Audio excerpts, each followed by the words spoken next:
कसे आहात मित्रांनो? आज मी तुम्हाला कोकण आणि कोल्हापूर साईडचा प्रवास घडवणार आहे आणि तशीच आपली खास अशी मस्त रेसिपी आहे, तोंडाला अगदी पाणी सुटेल अशी. नमस्कार मित्रांनो, स्वागत आहे तुमचे तुमच्या आवडते चॅनल म्हणजेच मराठी किचन सीमाज किचनमध्ये. मित्रांनो, आज आपण ना परफेक्ट अशी घरगुती सीफूड थाळी बनवलेली आहे आणि या थाळीमध्ये असणार आहे फिश करी असणार आहे आणि प्रॉन्स मसाला असणार आहे, सोलकढी आहे, त्याचबरोबर असणार आहे जिताडा फ्राय. कारण आपण ज्या फिश वापरलेले आहेत तो जिताडा फिश आहे. त्याचबरोबर प्रॉन्स पकोडा पण आहे आणि थंडावा देण्यासाठी सोलकढी तर आहेच, शिवाय कांदा, लिंबू आणि चपाती. घरगुती अशी ही सीफूड थाळी मस्त आणि अगदी म्हणजे मसाल्याचा अतिरेक न करता अगदी टेस्टी कशी बनवायची ते आज आपण या थाळीमध्ये सगळे पदार्थ अगदी नीट लक्षपूर्वक आणि शेवटपर्यंत पहा, म्हणजेच तुम्हाला अगदी व्यवस्थित अशी रेसिपी समजेल. तर मित्रांनो, करायची का सुरुवात आपल्या रेसिपीला? चला तर मग सुरुवात आपण करणार आहोत मॅरिनेशनपासून. आता हे ना मी इथे जिताडा फिश आहे हा, आणि याचे मी शेपटी आणि मुंडके याकडचे भाग आहेत, तसेच मधीलसुद्धा पीस आहेत थोडेफार. त्याची आपण करी बनवणार आहोत. त्यासाठी आपण सुरुवातीला मॅरिनेट करून ठेवायचे आहे. त्यासाठी मी सुरुवातीला याच्यामध्ये अर्धा टीस्पून हळद पावडर घालून घेतली, तसेच 2 टेबलस्पून इथे मी मिरची पावडर घातलेली आहे आणि 1 टेबलस्पून मी इथे अद्रक आणि लसूण यांची पेस्ट घालून घेतली. त्याचबरोबर याच्यामध्ये आपण थोडंसं मीठ घातलेलं आहे सुरुवातीला, म्हणजे जवळपास मी अर्धा टीस्पून मीठ घातलं. मॅरिनेशनकरिता आपण टेस्ट पाहून परतसुद्धा मिठाचा वापर करू शकतो. त्यानंतर याच्यामध्ये मी 1 टेबलस्पून तेल घालून घेतलं आणि हे सर्व व्यवस्थित असं या फिशला लावून एक जवळपास 15 ते 20 मिनिट आपण असंच ठेवून द्यायचं, म्हणजे हे फिश चांगले मॅरिनेट होतात. ही पद्धत आपली कोल्हापुरी पद्धत आहे आणि अशा पद्धतीने त्या साईडला फिश करी केली जाते. आता आपण थोडा वेळ असेच मॅरिनेशनसाठी वेळ थोडा याला देऊया. त्यानंतर आपण प्रॉन्स मसाला बनवणार आहे. त्यासाठी आपण प्रॉन्ससुद्धा थोडेफार मॅरिनेट करून ठेवूया. त्यासाठी इथे मी प्रॉन्स घेतलेत, साफ केलेत अगदी, त्याच्यामधील शिरा देखील काढून घेतलेत आणि मॅरिनेशन करता आपण याच्यामध्ये सुरुवातीला हळद पावडर घातली आणि थोडंसं मीठ घातलं आणि हेच आपण म्हणजे फक्त ह्या 2 वस्तू लावूनच आपल्याला या प्रॉन्सना असंच आपण साईडला ठेवून द्यायचे. त्यानंतर आपण इथे फिश घेतलेला आहे, हा जिताडा फिश आहे. त्याला सुरुवातीला आपण लिंबू पिळून घेऊया. मी हा अर्धा लिंबाचा रस आपण या फिशवर घालून घेतलेला आहे. त्यानंतर याच्यामध्ये आपण 1 टेबलस्पून मिरची पावडर घालून घेऊया. अर्धा टीस्पून आपण हळद पावडर घातलेली आहे. त्याचबरोबर चवीनुसार मीठ घालून घेतलं आणि इथे मी धणे आणि जिरे पूड आहे ती एक अर्धा टीस्पून इथे मी वापरलेली आहे. तसेच 1 टेबलस्पून इथे मी अद्रक आणि लसूण पेस्ट, रेडीमेड अद्रक लसूण पेस्ट आहे ही. आता ही सर्व आपण या माशांना अगदी चोळून व्यवस्थित लावून घेऊया. सर्व मसाला व्यवस्थित सर्व बाजूनी मसाला लागला पाहिजे, अशा पद्धतीने आपण हाताने चोळून व्यवस्थित आपण या माशांना सर्व मसाला आपण जो घालून घेतलेला आहे तो लावून घ्यायचा आहे. आणि हे मासे देखील आपण थोडा वेळ असेच ठेवून देऊया, म्हणजे या मसाल्यामध्ये हे मासे चांगले मुरले जातील आणि आपल्या माशांना चांगली टेस्टसुद्धा येईल. आता आपलं मॅरिनेशन सर्व झालेलं आहे. मसाला करायचे आहे. सुरुवातीला आपण फिश करी करणार आहोत. त्यासाठी इथे मसाला ओलं खोबरं, अद्रक, लसूण, कोथिंबीर आणि 1 छोटासा टोमॅटो इतकं आपण हे सर्व वाटण तयार करून घेतलं. त्यानंतर कढईमध्ये सुरुवातीला आपण 2 टेबलस्पून तेल घातलेलं आहे आणि फिश मॅरिनेट करत असताना आपण मी इथे ही जी मिरची पावडर वापरली ती काश्मीरी मिरची पावडर 1 टीस्पून घातलेली आहे आणि धने जिरे पूड मी इथे अर्धा टीस्पून घातलेला आहे. आणि माशांना आपण ऑलरेडी मसाला लावलेला असल्यामुळे इथे मी अजिबात मसाले परत वापरणार नाही आहे. आता हे मसाले आपण तेलामध्ये चांगले भाजून घेतले. त्यानंतर जे आपण वाटण तयार करून घेतलं हिरवं वाटण ते वाटण या मसाल्यासोबतच चांगलं भाजून घ्यायचं.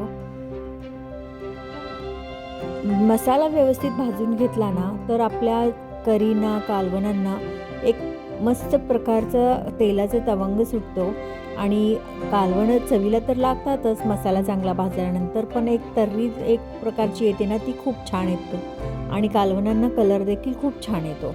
आता मसाला थोडाफार भाजून झालेला आहे आणि या मसाल्यासोबतच आपण जे मॅरिनेट करून ठेवलेले फिश आहेत ते आपण या मसाल्यासोबतच थोडेसे भाजून घेणार आहोत, म्हणजे आपली करी व्हायला अजिबात वेळ लागत नाही असं केल्याने.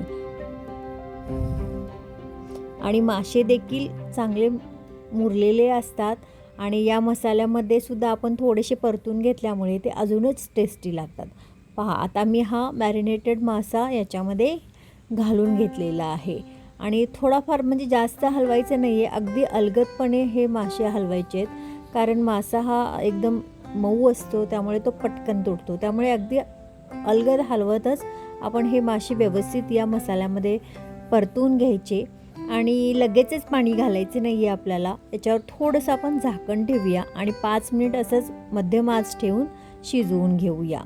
पहा, साईडने मस्त असं तेल सुटलेलं आहे आणि मसाला देखील छान भाजला गेलेला आहे. शिवाय मासे ऑलरेडी मॅरिनेटेड होते, मसाले लावले होते, ते मसालेसुद्धा चांगले या तेलामध्ये परतले गेलेले आहेत. आता याच्यामध्ये मी थोडंसं मसाला धुवून घेतलेलं पाणी घातलं. मी गरम पाण्याचा वापर केला आहे आणि ही करी पटकन होते, म्हणजे जवळपास 10 ते 15 मिनटात ही फिश करी तयार होते.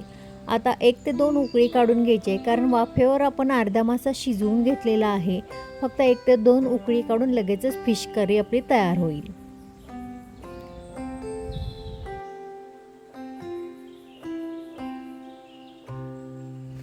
पहा, आपल्या करीला उकळी येत आलेली आहे. थोडा वेळ फक्त असंच उकळू द्यायचं आहे. उकळत असताना झाकण ठेवायचं नाही, कारण ऑलरेडी आपण मासे शिजवून घेतलेत ते वाफेवर, त्यामुळे थोडा वेळ असंच उघडं ठेवून शिजवून घ्यायचं. मी 1 कोकम टाकलं याच्यामध्ये आणि वरून बारीक चिरलेली कोथिंबीर. आपली फिश करी तयार आहे. आता आपण लगेचच प्रॉन्स मसाला बनवतो आहे, त्यासाठी दुसरी कढई घेतलेली आहे. या कढईमध्ये देखील आपण 2 टेबलस्पून तेल घालून घ्यायचे आणि याच्यामध्ये मी 3 कांदे मध्यम आकाराचे कापून घेतलेत. मी याच्यामध्ये अजिबात कोणत्याही प्रकारचं वाटण घालणार नाही आहे, कारण प्रॉन्सची एक स्वतःची जी चव असते ती कायम ठेवण्यासाठी प्रॉन्समध्ये शक्यतो ना जितक्या मसाल्याचा तुम्ही कमी वापर कराल तितकं त्याची टेस्ट वाढते. त्यासाठी इथे मी फक्त कांदा आणि टोमॅटोवर हा प्रॉन्स मसाला मी बनवते.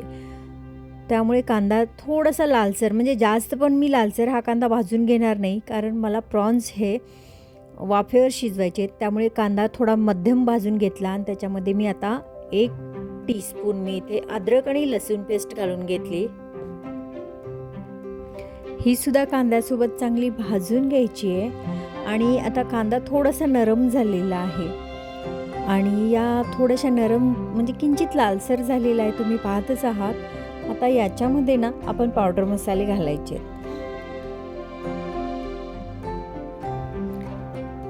सुरुवातीला याच्यामध्ये 1 टीस्पून आपण काश्मीरी मिरची पूड घातली, ती कलरसाठी घातलेली आहे. तसेच याच्यामध्ये आपण 2 टेबलस्पून मिरची पावडर घालून घेतली. हा कोल्हापुरी मिरची पावडर आहे आणि अर्धा टीस्पून इथे मी हळद पावडर घालून घेतली आणि 1 टीस्पून आपण धणे आणि जिरे पूड घालून घेतली. कोल्हापुरी मिरची पावडर घातल्यानंतर जास्त मसाले घालण्याची अजिबात गरज नसते, कारण मिरची पावडरमध्येच बरेचसे मसाले असतात. त्यामुळे मी इथे शक्यतो गरम मसाल्यांचा वापर खूप कमी प्रमाणात करते. पहा, आता आपला हे पावडर मसाले सर्व या कांद्यासोबत चांगले भाजून घेतले. त्यानंतर आपण 1 मध्यम आकाराचा टोमॅटो बारीक चिरून घेतलेला आहे, तो घातला आणि टोमॅटो पटकन शिजण्यासाठी आपण इथे मीठ घालून घेतलं. मीठ चवीनुसार घालून घ्यायचं आहे, कारण सुरुवातीला आपण मॅरिनेशन करतासुद्धा मिठाचा वापर केलेला आहे. त्यामुळे मीठ अगदी सांभाळूनच आपल्याला वापरायचं आहे. टोमॅटो थोडासा नरम होत आल्यानंतर लगेचच आपण याच्यामध्ये मॅरिनेशन केलेली कोळंबी जी आहे ती आपण याच्यामध्ये घालून घेऊया आणि व्यवस्थित परतवून घ्यायचं आणि झाकण ठेवून आपण पाणी न घालता अगदी व्यवस्थित मध्यम आचेवर ही कोळंबी चांगली शिजवून घ्यायची. हा प्रॉन्स मसाला देखील अगदी झटपट तयार होतो. आणि खाण्यासाठी एकदम टेस्टीसुद्धा लागतो. झाकण ठेवून आपण फक्त थोडा वेळ वाफेवर याला शिजवून घेऊया. अधूनमधून हलवूया, कारण खाली लागण्याची शक्यता असते, कारण याच्यामध्ये आपण पाण्याचा अजिबात वापर केलेला नाही आहे. फक्त आपण कांदा आणि टोमॅटो घालून त्याच चवीमध्ये आपण हा प्रॉन्स मसाला बनवत आहोत. पहा, याच्यामधील संपूर्ण जे स्वतःचं सुटलेलं पाणी होतं ते सुद्धा आटत आलेलं आहे. त्यामुळे लगेचच आपण थोड्या वेळाने याच्यावर बारीक चिरलेली कोथिंबीर घालून घेऊया. मस्तपैकी हा आपला प्रॉन्स मसाला तयार आहे. त्याचबरोबर आपल्या थाळीमध्ये सोलकढी वगैरे आहे. ती सोलकढी मी तयार करून झालेली आहे माझी, आणि त्याची ऑलरेडी मी व्हिडिओ अपलोड केलेला आहे. सोलकढी कशी बनवायची त्याची लिंक मी शेअर करते, ती तुम्ही नक्की पहा. आपला प्रॉन्स मसाला आता तयार झालेला आहे. आपण साईडला ठेवून देऊया. लगेचच आता आपण काय करायचं आहे, इथे मी कोळंबीचे भजी करण्यासाठी इथे कोळंबी घेतलेली आहे, साफ केलेली. त्याच्यामध्ये आपण थोडंसं पीठ तयार करून घेऊया. त्याच्यासाठी अर्धा टीस्पून मी हळद पावडर घालून घेतली, आणि याच्यामध्ये आपण मसाला मिरची पावडर नाही वापरायची. मी इथे फक्त काश्मीरी मिरची पूड वापरलेली आहे. 1 ते 1.5 टीस्पून आहे, कारण माझं हे जवळपास मी 200 ग्राम कोळंबी आहे. चवीनुसार मीठ घातलेलं आहे. तसेच याच्यामध्ये एक अर्धा टीस्पून मी इथे धणे आणि जिरेपूड घातलेली आहेत.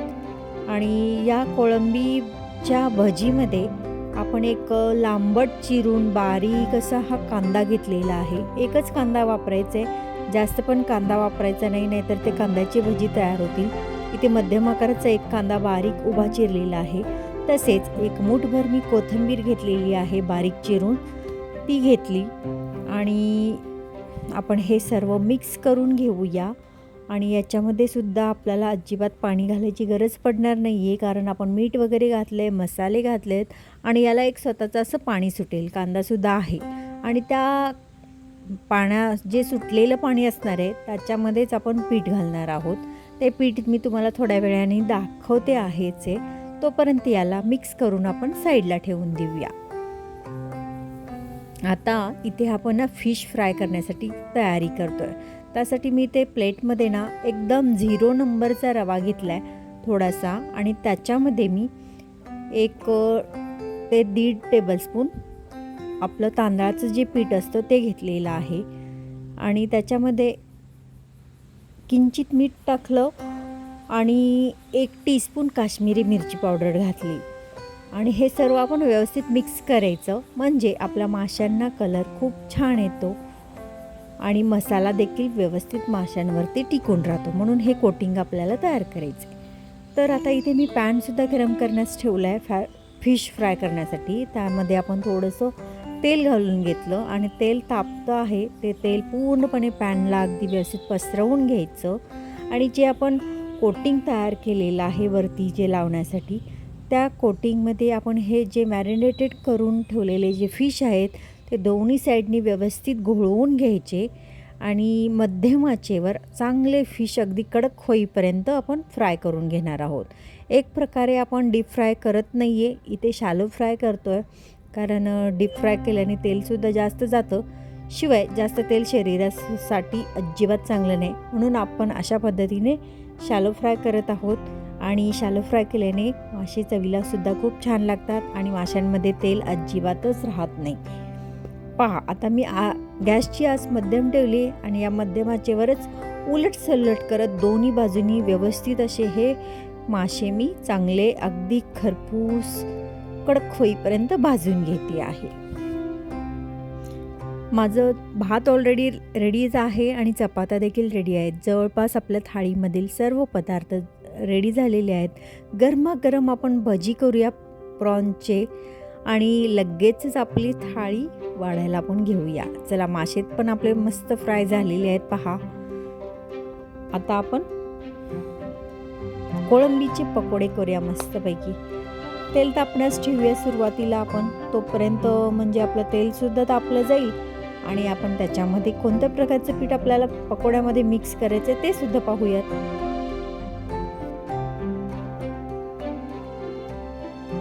पहा, आता आपण हे मॅरिनेट म्हणजे भज्यांचं आपण मिश्रण तयार करून ठेवलं. त्याच्यामध्ये मी जवळपास याच्यामध्ये 2 टेबलस्पून मी बेसन पीठ घालून घेतलेलं आहे आणि 1 टेबलस्पून इथे मी 1 ते 1.5 टेबलस्पून इथे मी तांदळाचं पीठ घालून घेतलेलं आहे.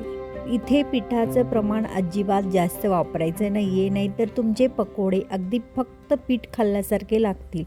म्हणून पिठाचं प्रमाण हे तुमच्या कोळंबीच्या प्रमाणानुसार, म्हणजे आता ही कोळंबी 200 ग्रॅम आहे, तर मी फक्त 2 टेबलस्पूनच बेसन पिठाचा वापर केला आहे आणि 1 ते 1.5 टेबलस्पून आपण तांदळाच्या पिठाचा वापर केला आहे. किंचित जर तुम्हाला वाटलं तर खाण्याचा सोडा घाला, नाहीतर नाही घातलं तरीसुद्धा हे भजी अगदी कुरकुरीतच तयार होतात. आता थोडंसं ड्राय वाटलं मिश्रण मला, म्हणून मी किंचित थोडासा ओलसरपणा जाणवण्यासाठी फक्त पाणी शिंपडून घेते. अंदाजानुसार पाणी घालायचं आहे, जास्त पण पचपचीत असं पाणी वापरायचं नाही आहे आणि थोडेसे ड्राय मिश्रण ठेवूनच आपण हे भजी फ्राय करायचे आहेत. पहा, तेल तापलं आहे आणि या गरम गरम तेलामध्ये हे आपण कोळंबीचे पकोडे मस्त खरपूस भाजून घेऊया. मध्यम आचेवर भाजायचे आहेत, कारण कोळंबी आतील शिजली पाहिजे. म्हणून थोडंसं तेल तापवून घ्या आणि तेलाची गॅस मध्यम ठेवून मग आपण हे पकोडे चांगले थोडेसे खरपूस होईपर्यंत फ्राय करायचे आहेत. तर मित्रांनो, संपूर्ण रेसिपी तर तुम्ही पाहिली असेलच. तर तुम्हाला ही रेसिपी आवडली का? आणि ही रेसिपी जर तुम्हाला आवडली असेल तर तुम्हीसुद्धा नक्की ट्राय करून पहा. आणि तुम्हाला जर आवडलीच तर व्हिडिओला नक्की लाईक देखील करा आणि कमेंट करायला मात्र विसरू नका रेसिपी कशी वाटली त्याबद्दल.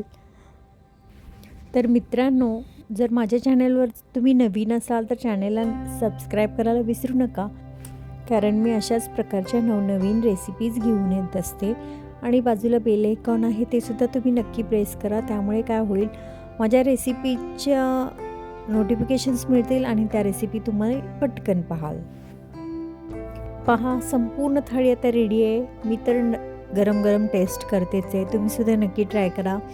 आणि मित्रांनो, आपण पुन्हा भेटूया अशाच नवीन रेसिपीसोबत. तोपर्यंत स्वस्त खा, मस्त राहा, नेहमीच आनंदी राहा. धन्यवाद.